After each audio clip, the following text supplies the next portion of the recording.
Hi అండి. Romantic beast part 18. Shashi మాత్రం తనతో అంత కోపంగా మాట్లాడిన సిద్ధార్థిని కూడా ఇష్టంగా చూస్తూ కళ్ళల్లో తిరిగిన కన్నీళ్లను తుడుచుకుని, నువ్వు నా ప్రేమని ఎంత కాదని ముందుకు అడుగు వేసినా నీ అడుగుల్లో జత కలిపి నిన్ను చేరుకుంటాను అభి అని మనసులోనే అనుకుంటూ ఉంది శశి. మనం ఇక్కడ మన కంట్రీలో ట్రావెల్ చేయడానికి పాస్పోర్ట్ అవసరం లేదు, జస్ట్ టికెట్ చాలు. కానీ స్టోరీ కోసం పాస్పోర్ట్ అనే పాయింట్ రాస్తున్నాను. ఆ డే అలానే గడిచిపోతే నెక్స్ట్ డే కూడా అలానే గడిచిపోయింది. తర్వాత రోజు అందరూ షూటింగ్ కోసం ఫ్లోర్ కి స్టార్ట్ అవ్వాల్సి వచ్చింది. అందరూ ఎవరి లొకేషన్ నుండి వాళ్ళు ఎయిర్పోర్ట్ కి స్టార్ట్ అయితే శశిని నిన్నట్లాగానే సిద్ధార్థ వదిలేసి రావటంతో ట్రాఫిక్ లో శశికి లేట్ అయ్యి ఇక ఫ్లైట్ మిస్ చేసింది. ఎయిర్పోర్ట్ లో ఫ్లైట్ లాస్ట్ అనౌన్స్మెంట్ రావడంతో టీం మొత్తాన్ని హ్యాండిల్ చేసింది అమర్. కాబట్టి అమర్ కన్ఫర్మ్ గా వెళ్లాల్సి రావడంతో సిద్ధార్థ్కి ఎలాగోలా నచ్చ చెప్పి మిగిలిన టీంతో వెళ్ళిపోయాడు. తన మూవీలో సాంగ్స్ కి హై బడ్జెట్ లొకేషన్ కన్నా తను తను సెలెక్ట్ లొకేషన్స్ కి ఎంత ఇంపార్టెన్సో ఆ సాంగ్ కొరియోగ్రఫీ కూడా శశి కూడా అంత ఇంపార్టెంట్ అవడంతో తన కోసం సిద్ధార్థ్ ఆగిపోవాల్సి వచ్చింది. సిద్ధార్థ్కి శశి చేసిన పనికి అప్పటికే కోపం రావడంతో అప్పుడే అక్కడికి వచ్చిన శశిని చూసి కోపంగా, నీకు నిన్నే చెప్పాను శశిరేఖ, నా టైంని వేస్ట్ చేయొద్దు అని, but you again repeat this to me అని కోపంగా అంటూ ఉండగానే శశి సిద్ధార్థ్ కోపాన్ని చూసి భయం కలిగినా సరే కళ్ళు చిన్నవి చేసి, సారీ అభి, సారీ సిద్ధార్థ్ సార్ అని అంటూ మళ్ళీ తనకి నచ్చిన పిలుపుతో పిలవాలి అని చూస్తున్న శశి వైపుకు సిద్ధార్థ్ కోపంగా చూడటంతో తప్పక పిలుపు మార్చింది.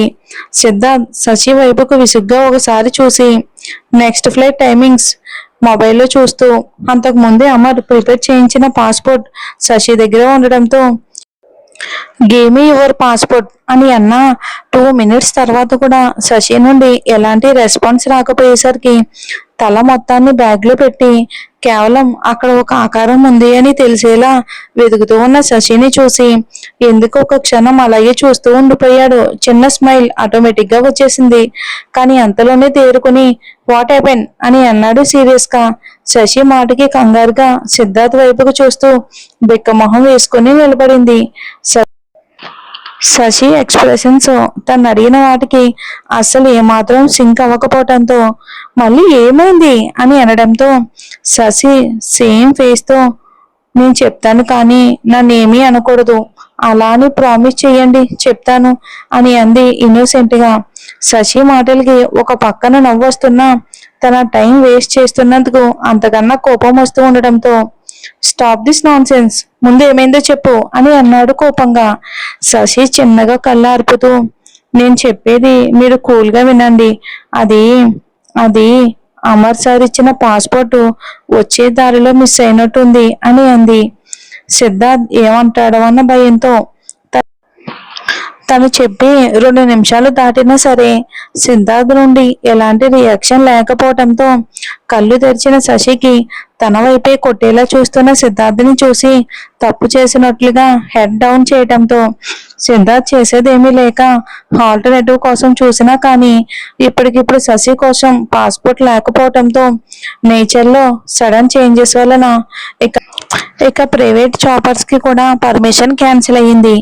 దాంతో సిద్ధార్థ్ కి షూటింగ్ టైం వేస్ట్ అవ్వకుండా ఉండడానికి చూడగానే అదే టైంకి 1/2 hour లో స్టార్ట్ అవ్వబోతున్న ట్రైన్ ఉండడంతో ఏం ఆలోచించకుండా వాటికి టికెట్స్ బుక్ చేసి శశి వైపుకు చూస్తూ ఏం మాట్లాడకుండా శశి చేతిని పట్టుకుని అక్కడే బయట ఉన్న తన డ్రైవర్ కి కాల్ చేయగానే తన్ని కారులో కూర్చోబెట్టి తను కూర్చోగానే డ్రైవర్ కి సిద్ధార్థ్ కళ్ళతోనే వార్నింగ్ ఇవ్వటంతో 15 నిమిషాల్లో రైల్వే స్టేషన్ కి రావటంతో సిద్ధార్థ్ ఏం చేస్తున్నాడో తెలియక అలానే చూస్తున్న శశి తేరుకునే లోపే ఆ టైంకి స్టేషన్ చాలా రష్ గా ఉండటం వలన శశిని చిన్న పాపలా తన 1 hand తో హోల్డ్ చేసి ఆల్రెడీ తన లగేజ్ అమర్ వాళ్ళతో వెళ్ళిపోయి ఉండడంతో 1 hand తో శశి చెప్పకుండానే తన లగేజ్ పట్టుకుని తను ఎక్కడ తప్పిపోతుందో అన్నట్టు మిగతా వాళ్ళు శశికి అస్సలు టచ్ అవ్వకుండా చాలా ప్రొటెక్టివ్ గా తన సేఫ్ హ్యాండ్స్ మధ్య శశిని కొంచెం క్రౌడ్ తక్కువగా ఉన్న ప్లేస్ కి తీసుకురావడంతో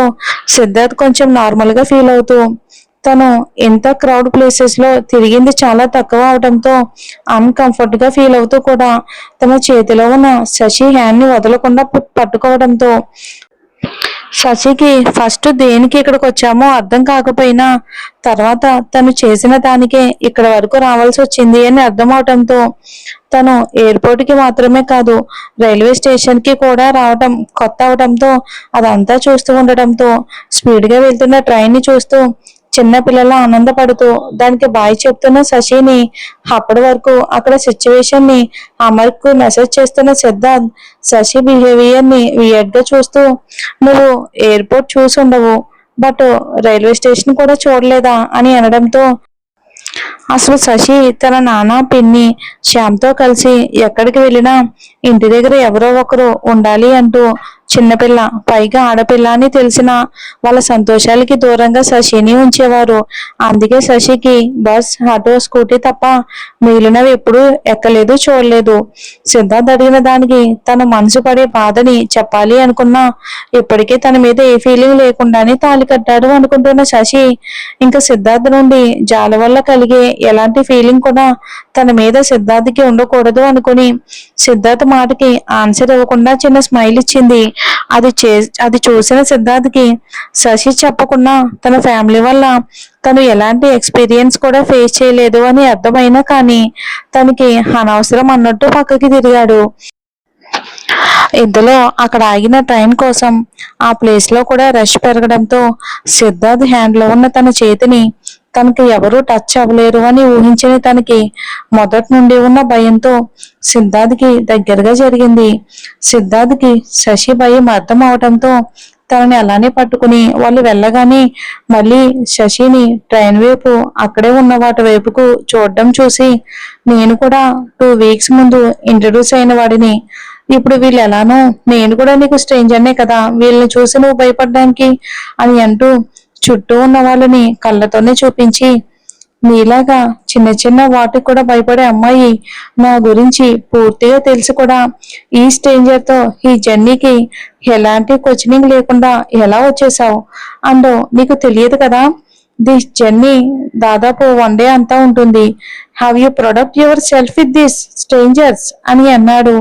అదే సీరియస్ లుక్ తో ఐబ్రోస్ రైజ్ చేస్తూ. శశి సిద్ధార్థ మాటలకి తన వైపుకు చూస్తూ నేను ఏ క్షణం అయితే నేను ప్రేమించానో ఆ క్షణం నుండి మీరు నాకు స్ట్రేంజర్ కాదు. మీతో ఈ 1 డే జర్నీకి మాత్రమే కాదు లైఫ్ లాంగ్ జర్నీకి ప్రిపేర్ అయిపోయిన దాన్ని. ఇక 1 డే జర్నీకి నేను క్వశ్చన్ ఎలా చేస్తాను? ఇప్పటికప్పుడు నీతో పాటు డెత్ జర్నీ కూడా నేను రెడీగానే ఉన్నాను. అయినా స్ట్రేంజర్స్ అంటున్నారు, మీరు నాకు స్ట్రేంజర్ ఎలా అవుతారు అని అంటూ ఇంకా సిద్ధార్థ పట్టుకునే ఉన్న తన హ్యాండ్ ని పైకి లేపి చూపిస్తూ నాపై ఇంత కోపం ఉన్నా నా సేఫ్టీ విషయానికి వచ్చేసరికి సెకండ్ థాట్ అనేది లేకుండా మీ చేతుల్లో నన్ను చాలా జాగ్రత్తగా దాచారు. మీరు కూడా నాకు ఏ రకంగా స్ట్రేంజర్ అవుతారు మీరు అని అంటూ లైట్ గా స్మైల్ చేస్తూ తను కూడా హై స్వింగ్ చేసింది శశి. నిజానికి మీ దగ్గర ఉన్నప్పుడు దొరికే సెక్యూర్ ఫీలింగ్ నేను ఎక్కడా ఫీల్ అవ్వలేను. శశి మాటలకి తేరుకున్న సిద్ధార్థ్కి శశి లాస్ట్ మాటకి తన హ్యాండ్ వదిలేసి ఇలాంటి చెత్తని మైండ్ లో బాగా పెట్టుకున్నట్టున్నావు, అందుకే నేను నార్మల్ గా నీ చేతిని టచ్ చేసినా సరే నీకు సెక్యూర్ ఫీలింగ్ వస్తుంది. అండ్ రిమెంబర్ 1 థింగ్, నేను ఇప్పటికే చాలా మంది అమ్మాయిలను కూడా టచ్ చేశాను అని అన్నాడు సిద్ధార్థ్. శశి మనసుని అన్ని రకాలుగా తెలియకుండానే తన మాటలతో విరిచేస్తూ. శశి మాత్రం సిద్ధార్థ్ అలా మాట్లాడతాను అని ఎక్స్పెక్ట్ చేయకపోవడంతో ఆ మాటకి గుండెల్లో గుచ్చుతున్నట్టు అనిపిస్తున్నా సరే సైలెంట్ గా సిద్ధార్థ్ వైపుకు చూస్తూ ఉంది తప్ప ఏమీ మాట్లాడలేదు శశి. నువ్వు టచ్ చేసిన చాలా మంది అమ్మాయిలాగానే నన్ను చూస్తున్నావా అని అన్న శశి మాట కంప్లీట్ అవ్వకముందే సిద్ధార్థ్ కోపంగా చూస్తున్న కళ్ళని చూసి అతని ఆన్సర్ శశికి అర్థమయ్యి నన్ను వాళ్ళతో కలిపి చూడడం అనే థాట్ ని నీ హార్ట్ లోనే కాదు నీ మైండ్ లో కూడా రావట్లేదు కదా అభి, మరి అలాంటప్పుడు నీ మాటలతో నన్ను ఇంకా ఎందుకని దూరం చేస్తున్నావు? ఒక్కసారి నా ప్రేమను కూడా ఫీల్ అవ్వు అభి. ఆ ప్రేమని నువ్వు ఎప్పటికీ వద్దు అనుకునే ఆలోచన కూడా నీ దరి చేరకుండా నా ప్రేమతో అంతా నింపేస్తాను అని అంది. లో వాయిస్ లో అయినా సరే అందులో ఉన్న సిన్సియారిటీ ఎవరికైనా అర్థమయ్యేలా ఉన్న మాటల్ని సిద్ధార్థ్ అసలు ఏ మాత్రం కేర్ చేయకుండా హెడ్ ని టర్న్ చేసేసాడు విసురుగా. శశి కూడా ఏం మాట్లాడకుండా కామ్ అయిపోవడంతో ట్రైన్ కూడా అప్పుడే రావడంతో శశితో కలిసి ట్రైన్ ఎక్కాడు సిద్ధార్థ్. తను బుక్ చేసింది ఏసీ కంపార్ట్మెంట్ అవటంతో శశి మాట్లాడిన మాటలకి ఇరిటేటింగ్ గా ఫీల్ అవుతూ విసురుగా శశి బ్యాగ్ ని పైకి విసిరి అప్పటి వరకు ఫేస్ ని కవర్ చేసిన మాస్క్ గగుల్స్ తీసి తన బెర్త్ మీద కూర్చుని ఫోన్ బయటికి తీశాడు సిద్ధు. శశి మాత్రం ట్రైన్ లో కూడా అన్ని ఫెసిలిటీస్ ఉన్నా కూడా చిన్న బెడ్రూమ్ లో ఉండటంతో శశి దాన్ని సర్ప్రైజింగ్ గా చూస్తూ అలాగా సిద్ధార్థ్ పక్కనే కూర్చుంది. సిద్ధార్థ్ శశి పక్కన కూర్చోగానే విసుగ్గా పైకి లేచి కాంట్ యు సీ అని అంటూ కోపంతో గట్టిగా అరవగానే అప్పటి వరకు ఉన్న స్మైలింగ్ ఫేస్ పోయి భయంగా లేచి నిలబడింది శశి. నా మూవీలో కొరియోగ్రాఫర్ గా కేర్ చేస్తున్నాను అని దాన్ని నీ ఫీలింగ్స్ తో మింగిల్ చేయడానికి చూడొద్దు, అర్థమైందా? ప్రొఫెషన్ అని అంటూ చూడడంతో శశి ఏం మాట్లాడకుండా సిద్ధార్థ్ ఎదురుగా ఉన్న బెర్త్ మీద కూర్చుంది. కాసేపటికి ఆ ట్రైన్ జర్నీ కూడా సైలెన్స్ తో శశికి బోర్గా అనిపించడంతో అక్కడి నుండి లేచి ఎంట్రన్స్ డోర్ దగ్గరకు వచ్చి నిలబడి అక్కడి నుండి వెనక్కి వెళ్తున్నట్టు ఉన్న చెట్లని చూస్తూ నిలబడిన శశికి తన వెనకే వచ్చిన సిద్ధార్థ్ మాట వినిపించకపోవడంతో వెనక్కి తిరిగింది. ఏంటి అప్పుడే నాతో జర్నీ బోర్ కొట్టిందా, నన్ను వదిలేసి ఇక్కడ వచ్చేసావు అని అన్నాడు నార్మల్ గానే. కానీ అందులో ఎలాంటి మీనింగ్ ఉందో ఎవరికీ తెలియదు.